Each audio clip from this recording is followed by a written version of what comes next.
Les employés de l'usine des poudres sont en grève. Le quotidien n'est plus le même pour Jakabesh Jérôme, qui, à chaque matin depuis 29 ans, punch au travail. Les employés de Rio Tinto souhaitent un salaire comparable à l'usine voisine achetée par leur employeur. Ils sont en attente depuis qu'ils ont refusé à 98 % l'offre dite finale par leur employeur. Dans mon point de vue, je trouve ça un gros manque de respect de ne pas vouloir discuter, de ne pas vouloir négocier, de ne pas vouloir s'asseoir avec nous autres puis parler. Moi, j'ai mes 2 filles qui travaillent avec nous ici. Monsieur Jérôme, un Innu de Washat Mak Mani Utenam, a une demande qui lui tient à cœur. Il aimerait voir la Journée nationale de la vérité et de la réconciliation reconnue comme un férié.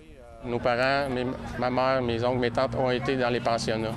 Puis cette journée-là, Vérité-Réconciliation, elle vient carrément dire, bien, pour faire une réconciliation, il faut avoir la vérité. Puis la vérité, c'est que nos parents ont vécu le génocide culturel, ont vécu cet outil-là de répression, ont vécu l'isolement, ont vécu les sévices sexuels, les abus physiques, tu sais. Fait que ça a brisé nos parents, puis ça les a changés complètement. Ils n'ont pas pu être les parents qui auraient dû être, qui auraient pu devenir. Sa demande n'a pas encore été reçue, mais M. Jérôme n'est pas le seul à souligner l'importance de cette journée. Ses filles, qui travaillent avec lui à l'usine, y croient tout autant. Ça n'a pas été en fait assez éduqué à l'école, bien expliqué, donc ça devrait être reconnu comme un férié. Le 30 septembre est aussi important pour la sœur de Laetitia, Maïka. Saint-Jean-Baptiste, c'est des fêtes, tout le monde en parle, tout le monde le sait. Mais pourquoi le 30, c'est pas une journée comme ça?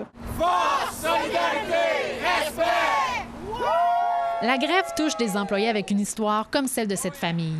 Un père et ses filles qui militent pour améliorer leurs conditions. Bien, on est content d'être ici, justement, de pouvoir se battre pour nos droits avec notre père en famille. C'est pour les années à venir qu'on fait ce combat-là. On le fait pour mes enfants puis pour les autres générations qui aient un salaire décent. La famille sensibilise pour que la vérité sur l'histoire de leur mère et de leur grand-mère soit partagée. Stéphanie Desèvres, APTN Nouvelles Nationales, Sorel-Tracy.